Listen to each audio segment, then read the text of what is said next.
welcome to the Postpartum Years podcast. I am your host, Dr. Ellen Kramp. I am a physical therapist and a pelvic health specialist. And joining me today is Audra Zastrow. Audra is a mom of four, and today we are going to be discussing her entire birth journeys to find out how things started and how things are going since all of those pregnancies. So welcome, Audra. Thank you. Thank you so much for having me. Tell me about those pregnancy and birth journeys for you. Yes. So like I told you before, I've spent basically the last decade in the reproductive sphere personally. And I was a pelvic floor physical therapist prior to any of this. I guess I was the odd duck who went to physical therapy school knowing that I wanted to do pelvic health. At the time, it wasn't the cool thing to do.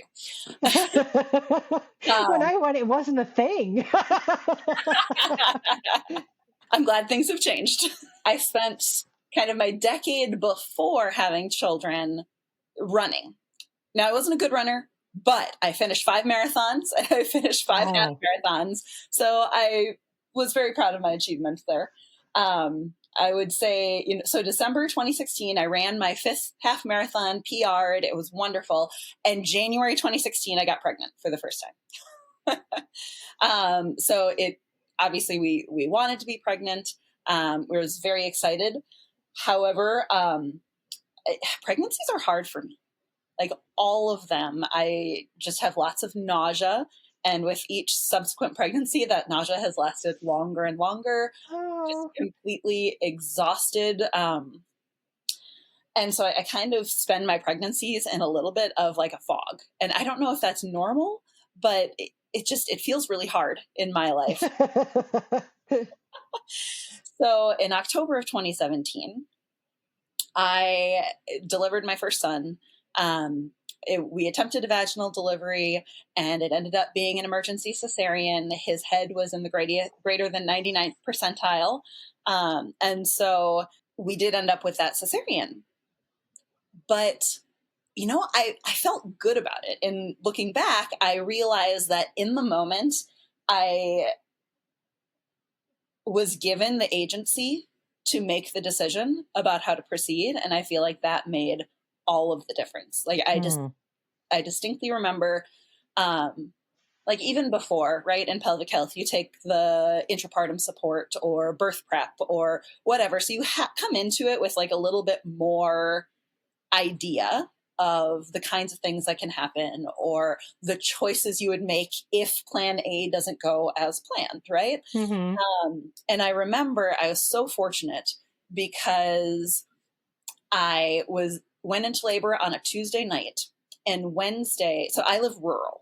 Okay. So town of about 3,000 people. I work at the hospital where I delivered. And so we don't always have surgical staff on site all the time. Like that's not standard for us. So I was so lucky. I went into labor on a Tuesday night. Wednesday was supposed to be a surgical day.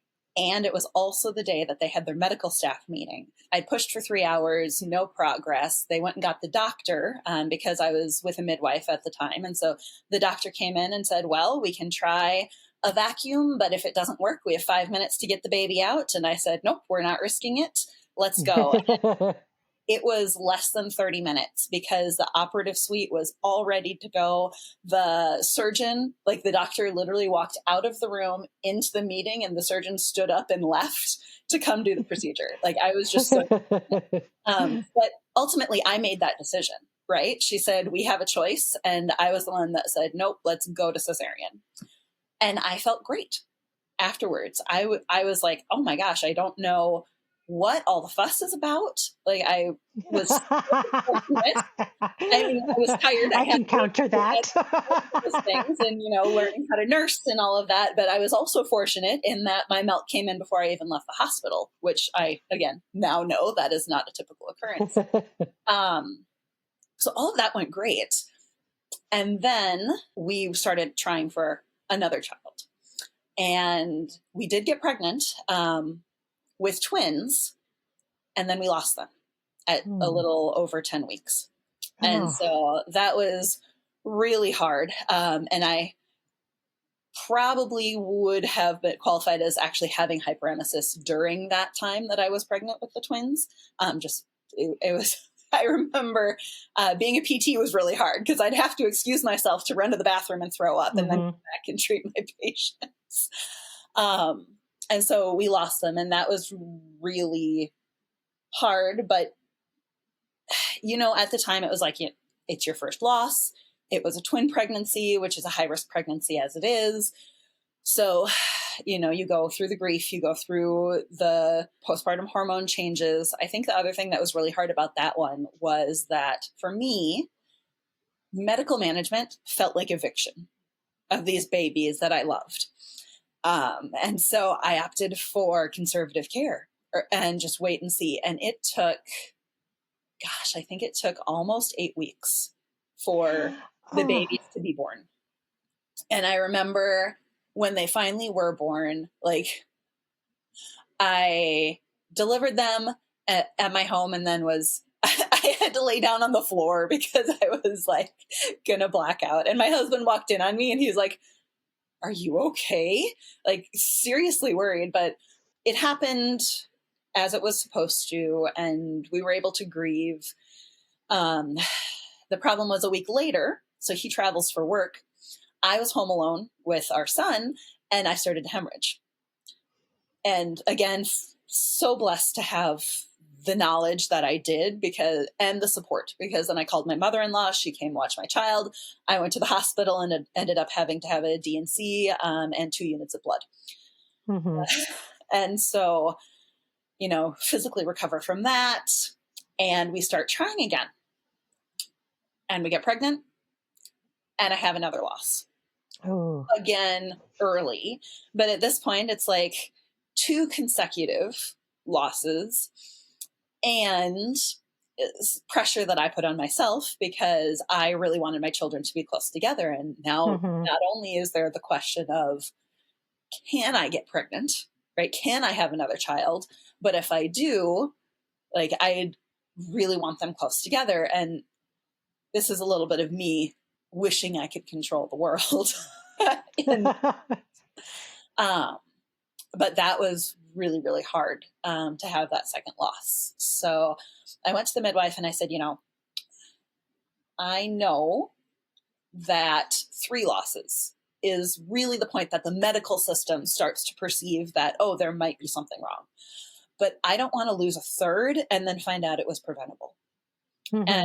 so she sent me to the doctor in the area who does fertility testing and management, all of that. Um, and so we ran, I can't even tell you how many blood tests. I felt like I was going to need a transfusion after that because there's so much blood to of course they want to rule everything. Everything out. Hmm. And the only thing that came back abnormal was antiphospholipid antibody levels, which is like a super subspecialized thing on its own. But the way that I manage things for me is to learn as much as I can about it. So, there's PubMed pulling up like the research articles on what is this, what is the treatment, like what's causing it, all of that. But the problem was that diagnostic levels, I don't remember the value, but it's like normal is less than 10, diagnostic is greater than 40, and here I am sitting at like 15, 20. Like we don't know if it's a thing or if I just had bad luck, right? Hmm. But the doctor was really wonderful about that, in that he didn't feel like, and he would say repeatedly, we don't have to have another loss to prove a point, right? So, and the treatment at the time was, relatively low risk. And so he said, let's go forward. Let's treat you as though you have it and see what happens. So around this time, I knew that I was struggling with some depression.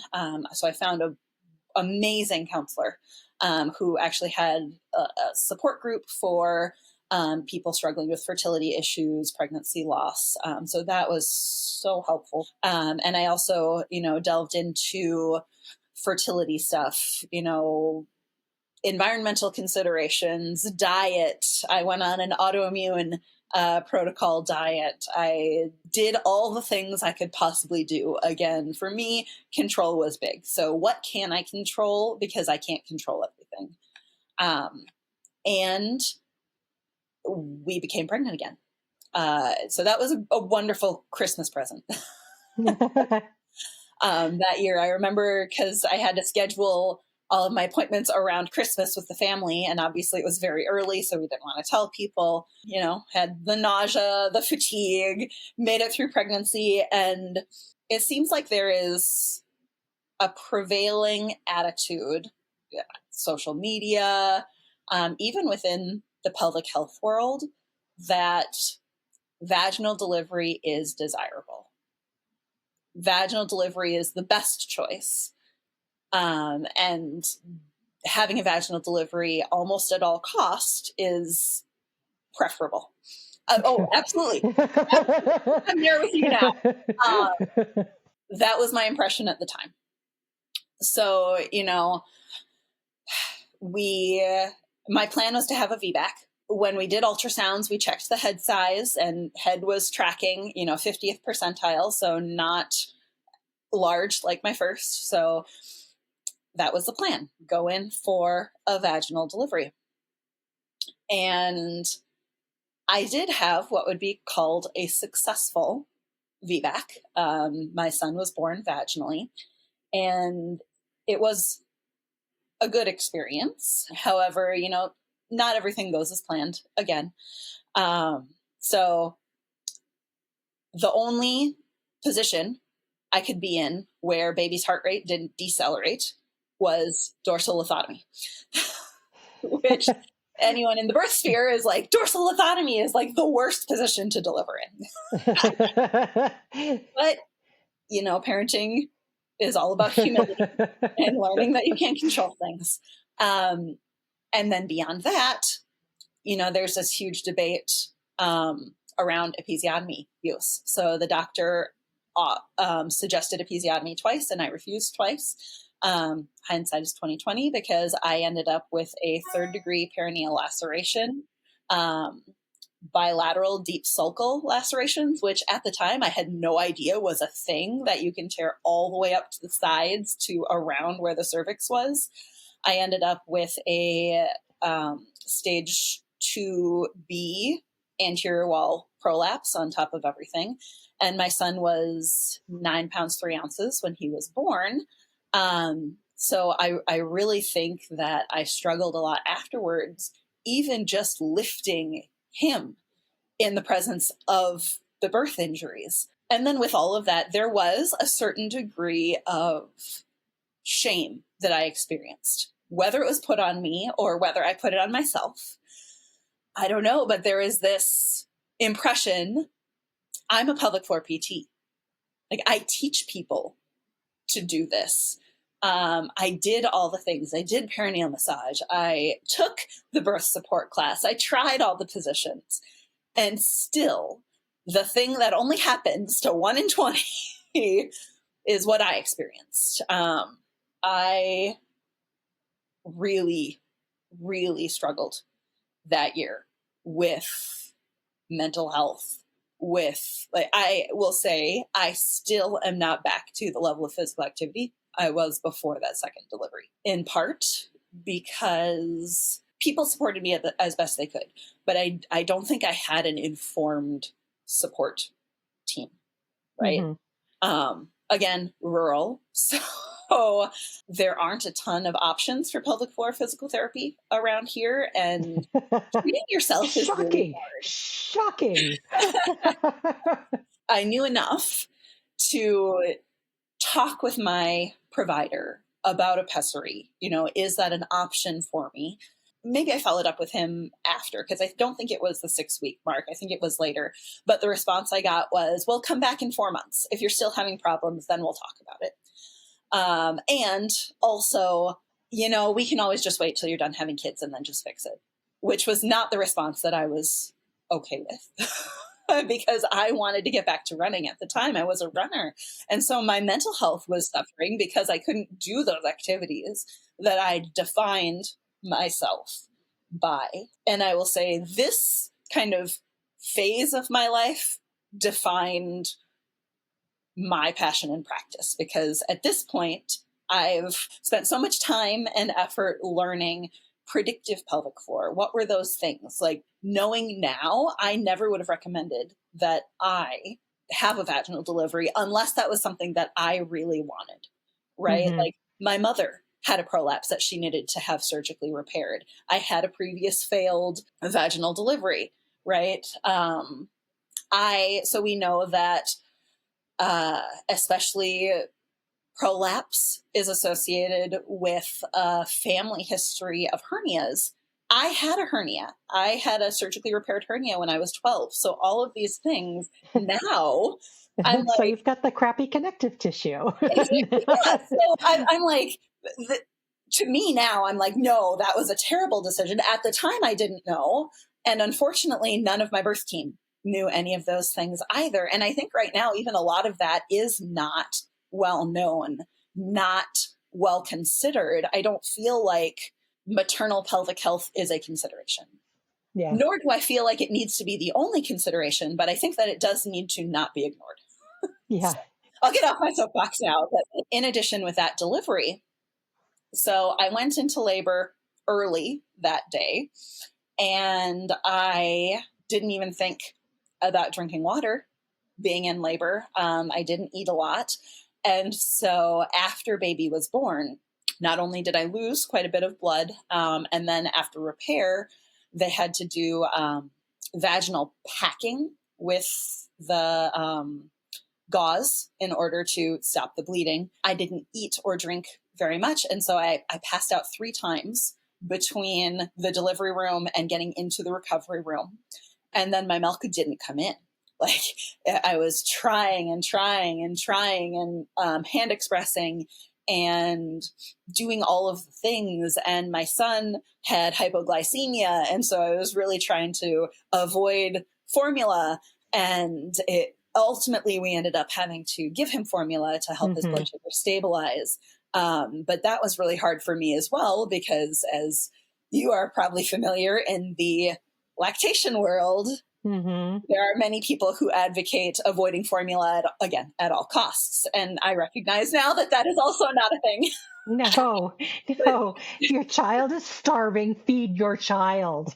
Get Yes. food into your child. Yep. It's okay. You will still produce milk, but you can supplement occasionally initially. It's Yes. okay. Yep. I know that now. But at the time, it was a really hard thing. And then we got home, and because I had been doing so much stimulation, hand expression, I ended up with a massive oversupply. So, feast or famine, right? On the one hand, that was, painful, stressful. But on the other hand, I was so fortunate in that I was able to donate. Good. So Good. I ended up being able to donate over 1,700 ounces of breast milk. And my son had breast milk until he was 2 years old.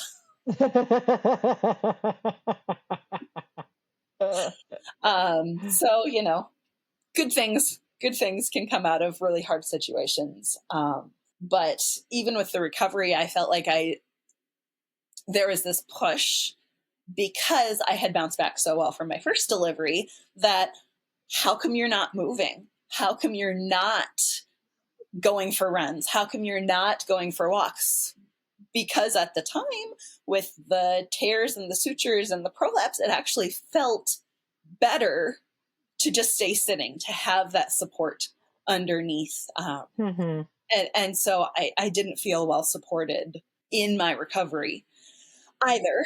And then, of course, in America, we don't get a paid maternity leave. So returning to a physical therapy job where, yes, I do lymphedema and I do pelvic health, but I'm also expected to see people in our critical access hospital and do the standard orthopedic things that require lots of standing, walking, lifting. Lifting. Like that was so hard, like just managing those symptoms without, at the time, no compression, no pessary, no anything, just going back to all of that. I wish that there was more of an appreciation for the difficulty that people experience having those sensations, because the impression I got from the medical establishment was very much, we can fix it later. And it's not life-threatening. It's not even super visible, like even to the gynecologist, right? Because they see so much worse.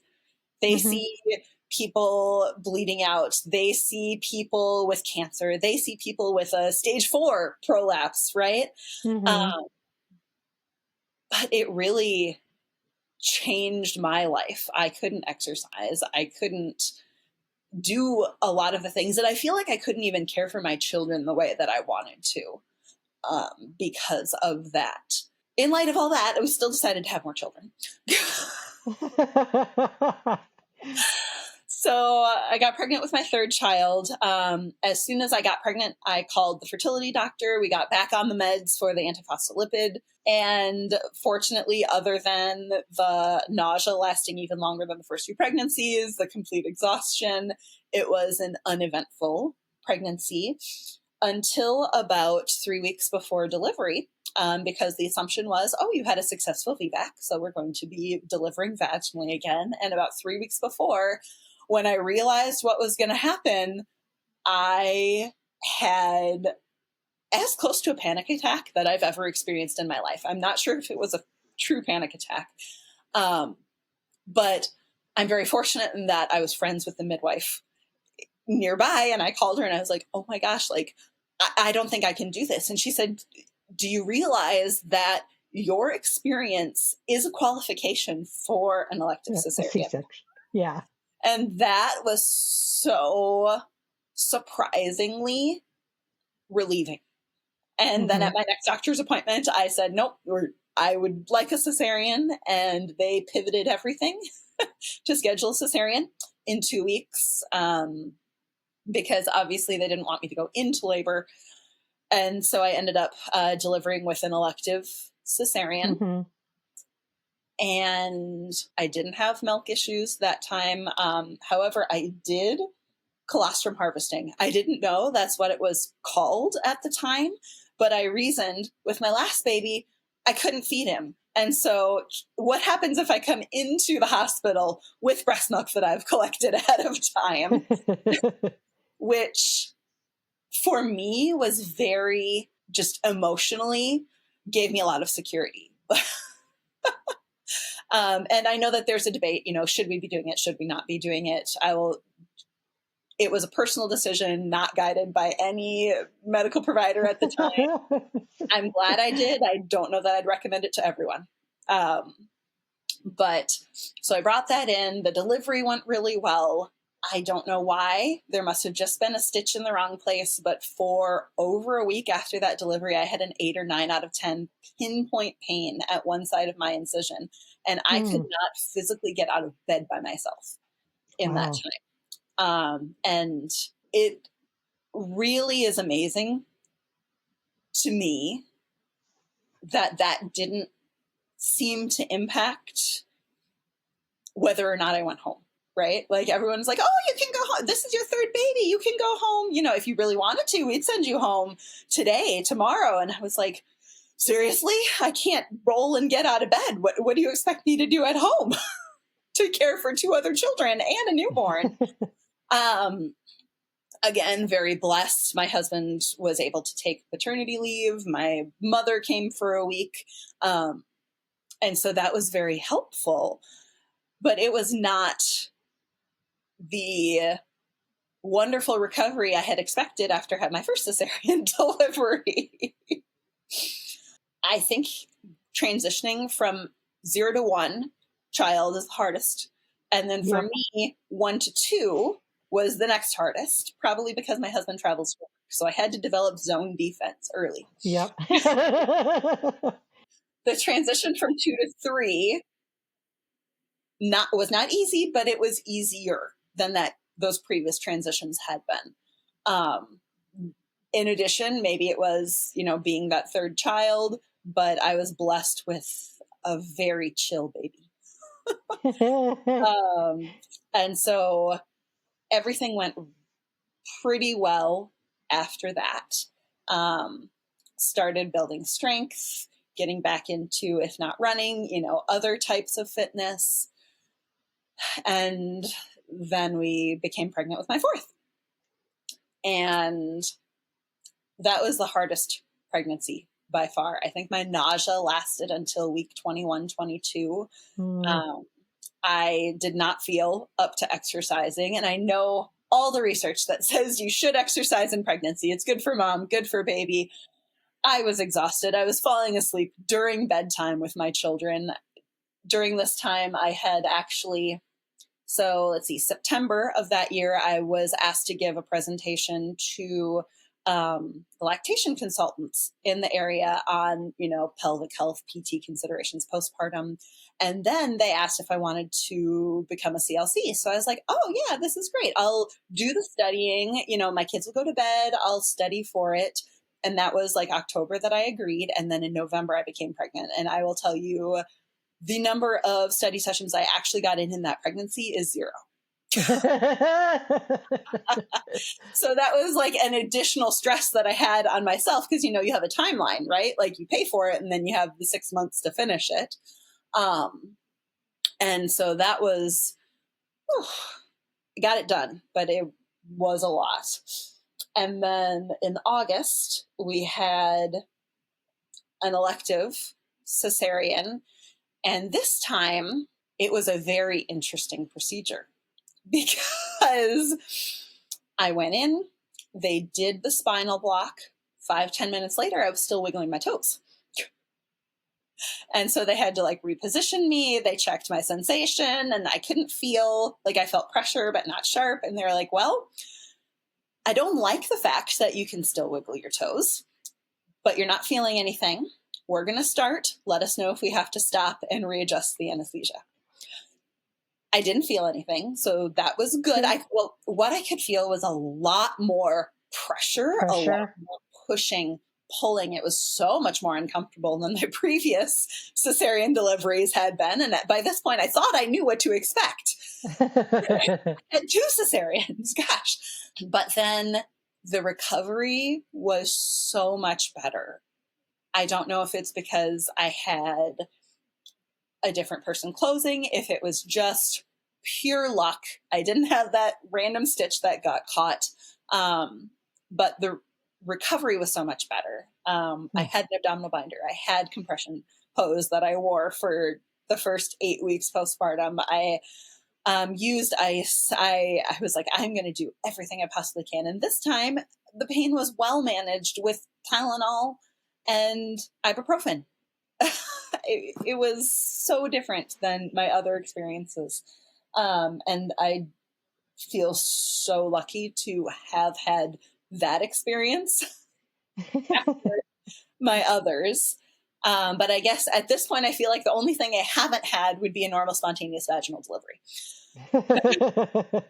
Still dealing with prolapse. I went out and got myself trained because after I finally got a pessary from that provider, I realized that pessary really didn't work. It kept falling out. I started with a ring with support. I went to a Urogyne in the area, and what they gave me was a bigger ring that hurt when I did pelvic floor muscle contractions. So I was told, well, just don't do those.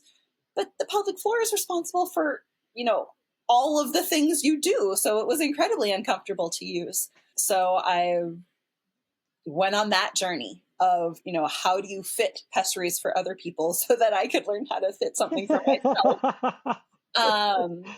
So I ended up using a cube. And then this year I took another pessary course. So now I'm trying out, is a bigger cube better or is a Gellhorn? because, being a pelvic health therapist, I'm comfortable with that area. I have good, manual dexterity and hands. So I have those options, and life is so much better with a pessary that fits, but it's still, not perfect. Would love to have, someone to guide me, but at this point, it's been a lot of individual support, working on getting strong. My fourth is not quite 4 months old, so we'll see what happens in, the next year or two, because that's the postpartum phase, and trying to recover with that, build pelvic floor strength, build lower extremity strength, build core strength. But I had a revelation during maternity leave this time, because came into this, I'm going to rehab strong, right? Like, I know the things, I'm going to give myself rest time, but I also know that I want to get back and I want to be strong. And I had childcare provided so that I could get to the gym and get a membership. And then the entire schedule that morning fell apart, and I realized that I don't even have time with 4 children to make it to the gym to buy a membership in order to use, let alone finding the time to get there on my own. So right now it's body weight exercises and chasing children. Yes, lifting my children, chasing my children, yoga videos, strength videos at home, doing what I can as much as possible. And right now, my strengthening is probably 1 day a week. But darn it, that's what I can get in. Yeah, it's especially as a pelvic PT, it is interesting being on the patient side of things, because there's what we're taught and all of the programming of, oh, your patient should be able to do this, they should be able to do this, and teach them this and teach them that. And yeah, you realize after you go through it, it's like, yeah, it's so much more than what we're taught. And yeah, we can teach optimal. And I try to make that really clear with my patients, like, this is optimal. And the reason why I haven't discussed it with you is because there's no way you can get there with what your stresses are right now, what you're able to do. What I'm like, let's not worry about that right now. Yeah, how are you going to get to the gym? Like, how are you going to be able to do this? How are you going to be able to do that? I don't want to add more stress to a lot of my patients by asking them to do more things. Mm-hmm. So I will hold back on some things for some people, because I mean, I work in the DC area, so it's like I have a huge population of very high strung type A driven people. And I'm like, yeah, that's great. But for your mental health, let's step back.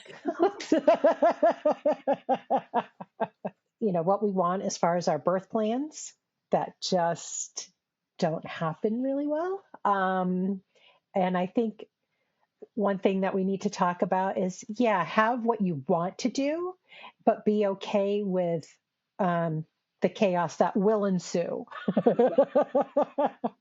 Mm-hmm. C-sections are a thing for a reason, and it's okay to say yes to a C-section if needed. Yeah, a vaginal birth is optimal, but in some situations, it's not.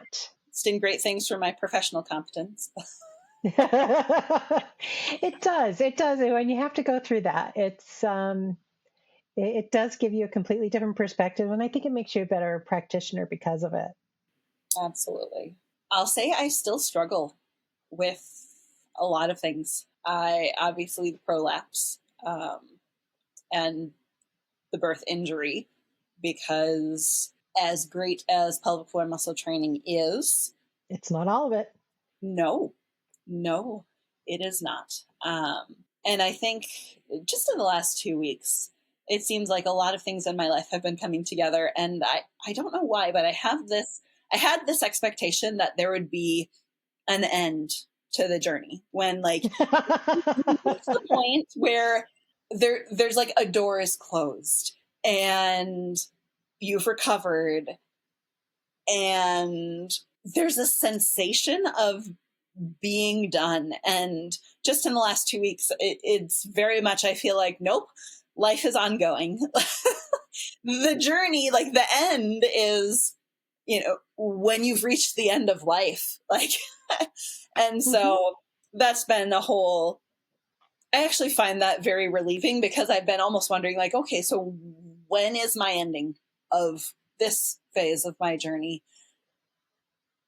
And it's not going to. I'll have other phases, and I'll have other challenges, and they'll take precedent, but it's always ongoing.